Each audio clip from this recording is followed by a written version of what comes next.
am Jeremiah. This is AB Squared. And what's up? What's up? Today we're going to talk about something really fun. You ready for this? So last time we talked about LGBTQ and we were talking about dogma. Dogma, y'all. So today we're going to talk about another cool dogma. You ready for this? We're going to talk about the dogma of science. Science. Ooh, you feel it? You feel it? You feel it? You feel it? Yeah. Okay, so science. We're going to talk about a magical force. So I want you to track with me right now. I'm going to take you on a journey, okay? A journey through time, a journey across space, a journey to the beginning of everything. So I'm going to tell you a story, and this is a story that I learned in science that you all are probably very familiar with. Once upon a time, there was nothing. And nothing decided that it wanted to gather together. So nothing gathered everything together and blew up and became something. And because nothing blew up and made something, we now have everything. And due to the fact that we now have everything, we have people as fun and intelligent in our community as Bill Nye. The man with the bachelor's in engineering, an extremely smart man with a bow tie and a weird-looking face, which once upon a time, he decided to approach the gender community. He decided about 10 years ago to say gender was based off science. And there was two chromosomes, an X and a Y. And if you had two of one or one of the other or a mix of the both, you had something. There were only two genders. Now, 10 years later, fast forward, he's a little creepier, still wears creepy bow ties, has no new degrees, still an uglier face, and now he has millions of genders, and he even has a creepy little dance to go with it. What's the point? The point is, what is our test of truth? Objective, observable reality that does not change over what? Let me hear it. LGBTQ. Yes. It doesn't change over the LGBTQ. Why? Because it doesn't change over time. So even if LGBTQ pops up out of nowhere, bloop, we're all here. We identify as something today. Queer. We'll call it queer because it's odd and weird and we don't know what it is. You just said what it is. All right. Well played. What is it? It's odd and weird. I don't know what that is. It's odd and weird. It's like it's like calling manna. Remember the word manna? Yeah. What is it? I don't know. Let's call it manna. What does manna mean? Manna means what is it? Oh, okay. Let's eat the what is it? Anyway, LGBTQs are here. Science is changing, which then brings me to a question. If science is changing, is science true? Now, I don't mean adapting. I don't mean acquiring a new understanding. I mean complete reversal change.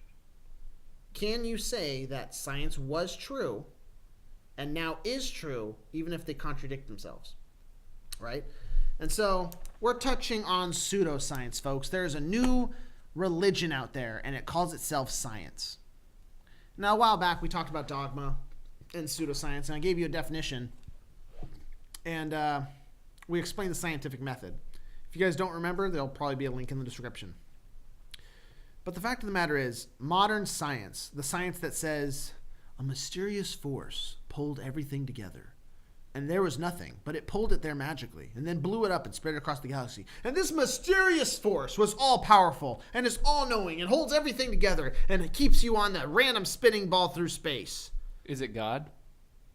No, we're going to call it gravity because we don't like it to have any consciousness, because if this thing has consciousness, it might want us to do stuff. And if it wants us to do stuff, that would just be awkward, because then it might be like, there's two genders. We'd be like, no! We have a dance now. Okay. There's like 75. Okay. I thought there were like 4 million. Okay. Or Okay. So Neil deGrasse Tyson's out there and he sits down and everyone goes, what is gravity? He goes, we don't know. Next question. Okay. All right. So this is the point. It's like, if it's changing over time, if you can't observe it, in other words, you couldn't observe this big magical nothing force that magically made everything. You can't observe this magical transcendence of species. I can't observe an amoeba turning into a plant and a plant turning into a human. No matter how many trillions of years, I just can't see it. Actually, maybe that's true. Maybe that's why humans like weed so much. That's true. That's true. We're just trying to eat our ancestors and get closer to them. We think if we consume enough, that we'll remember what it was like to have roots deep in the ground.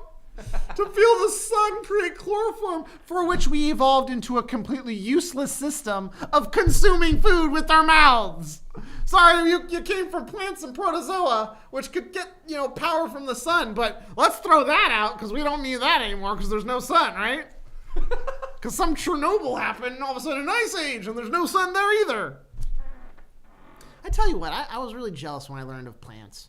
That photosynthesis and that making that stuff, I was really upset when I was a kid. I was like, I was poor, okay? So we didn't get a lot of food. So I was like, are you telling me I could just sit in the sun and be satisfied?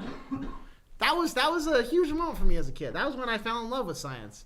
And then I realized, wait, if I came from plants, why the hell did I stop eating the sun? It's like, yeah, I understand there's famine, but the kids in Africa still have the sun. You want to explain to me why they can't use photosynthesis? Yeah, they probably didn't even... That's such a mean argument. Where did we just go?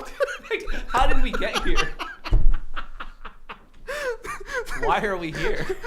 Why are we still here? Just to suffer. Every night, I can feel my leg and my arm. Sorry, I was just pretending that evolution made sense for a second. It lost me. Woo. Yeah, no. Pseudoscience doesn't make sense. It's just another religion. It's a form of a dogma. If you can't observe it, if you can't test it, and if it's not consistent over time, it's nonsense. And the mere concept of evolution is nothing is consistent over time. Everything is constantly evolving, turning into something new, which is false. It's not constantly evolving. There are micro adaptations. You grow beards. The beard changes a different color. I don't randomly grow tentacles out of my face that can absorb light from the sun. In which case, we should all be trees by now. Just saying. If billions and billions of years passed, there would be none of us. There should be only trees. If you want to talk about food scarcity and, well, it came on land because there's more food on land, why didn't you just grow into a plant? Yeah. And also, why would anyone ever leave the ocean? If we all came from the ocean, why would we leave? That place is huge. Way more ocean than land. I would never come up here and be like, hey guys, look at us. We have like 75% of this here area. What's that 25%? I don't know. Let's throw off our ability to ever get back in the 75%. Just go crawl over there. It's like, come on. I know the grass is greener, but at least they had seaweed. You can see in the dark. I'm just saying. I've seen Aquaman. I thought it looked pretty nice down there. Yeah.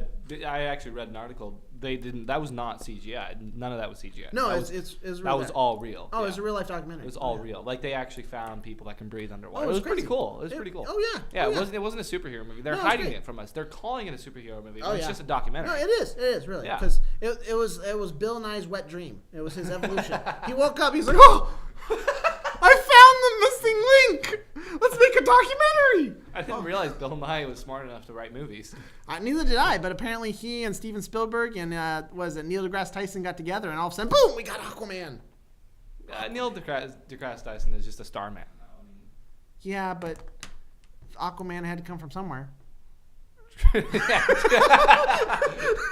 Billions of years ago, billions. When I say billions of years ago, it blew up. What blew up? Nothing. Magically blew up and made Aquaman.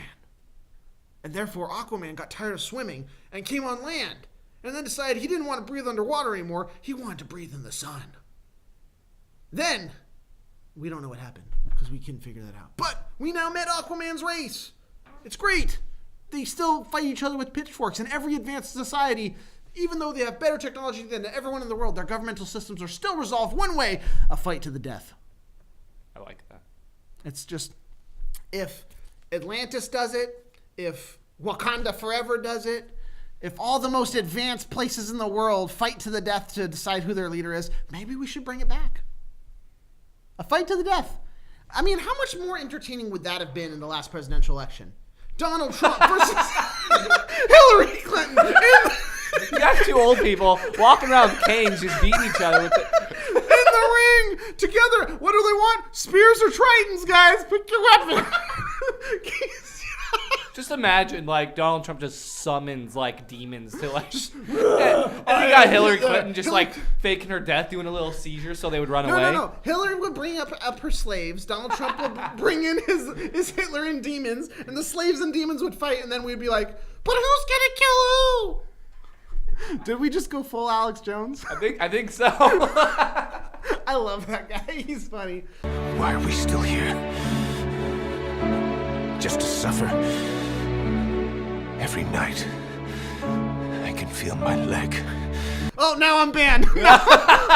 I'm banned. Sorry, guys. Alex Jones is actually pretty okay. cool. We're on YouTube, not Twitter. Oh, that's right. That's right. YouTube. You might actually be good for the people. You know what I mean? Didn't get too far down there. You know what I'm saying? Anyway, this year's gonna be crazy with the videos. So you guys are gonna have some fun, or you guys are just gonna get off the crazy train. Or both. Or both. Have fun on the crazy train. It's just better. And jump off and jump back on. Whatever. We don't care. Yeah, we have multiple crazy trains, I promise you. If you jump off, you can have fun, on the 25%, and then you can jump back on when you see the next train. It's true. You Just just like have evolution. to time it right so you don't get hit by the train. Yes, just like evolution. When you Yeah. get tired of swimming, jump on the land. Lose your gills, and then when a meteor comes down to kill you, jump back in the ocean. It all works. It's all Oh, good. it didn't work for the dinosaurs. Or did it? I've seen Aquaman. They're pretty big. Yeah, they are pretty big. You see the little dinosaur things look like alligators? Anyway, I'm Jeremiah. This is AB Squared. I have no idea how long this one went, but if you bore with us to this part, just enjoy, because this year we're going to be talking about escaping dogmas. We're going to attack all the ideas. People need to engage in actual critical thought and question reality around them. Question what they're told. Question the narratives, both from Republicans, Democrats, LGBTQs, gravity, science. Question it all. How do we know what we know? Anyway, go out and have fun. Tune in next time, because we're just going to keep doing this. Anyway, I'm Jeremiah. Peace. Subscribe to PewDiePie. No. Maybe. I don't know. I haven't seen it all. Get out of here. Here, I'll do the dramatic turn.